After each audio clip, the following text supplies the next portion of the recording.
Pre pacientov s psoriázou je kľúčové vedieť o zvýšenom riziku srdcovo-cievnych ochorení. Túto informáciu samozrejme majú dostať od svojich lekárov. Psoriáza sa veľmi dlho považovala za ochorenie, ktoré postihuje kožu, prípadne kĺby u inak úplne zdravých jedincov. Zhruba pred 50 rokmi sa ale objavili prvé pozorovania, sprvu z pitevných nálezov, že pacienti s psoriázou trpia častejšie ochoreniami ciev.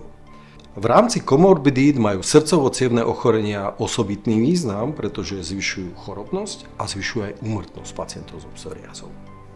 Súčasťou vyšetrenia na kožnej ambulancii nie je len zhodnotenie kožného nálezu, ale sú to napríklad aj vyšetrenia vnútorného prostredia, ktoré nám poskytujú informácie o tom, či pacient netrpí napríklad zvýšeným krvným tlakom, zvýšenými hodnotami cholesterolu. V prípade, ak takéto poruchy zistíme, je nutná farmakologická intervencia. Samozrejme, každý pacient sa pýta na možnosti úpravy životného štýlu. Tie sú veľmi dôležité.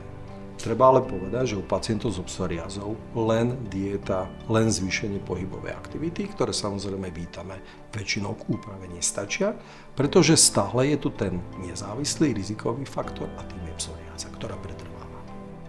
U pacientov s psoriázou a kardiovaskulárnymi ochoreniami je veľmi dôležité vyhnúť sa terapiám, ktoré toto riziko dokonca môžu zvyšovať.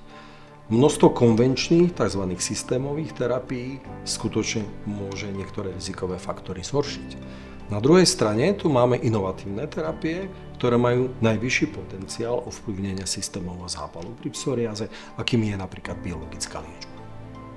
Z hľadiska znižovania rizikových faktorov kardiovaskulárnych ochorení je teda veľmi dôležité, aby pacienti dodržiavali zásady životného štýlu, prestali fajčiť, optimalizovali svoju hmotnosť, ale za kľúčové považujem potlačenie systémového zápalu.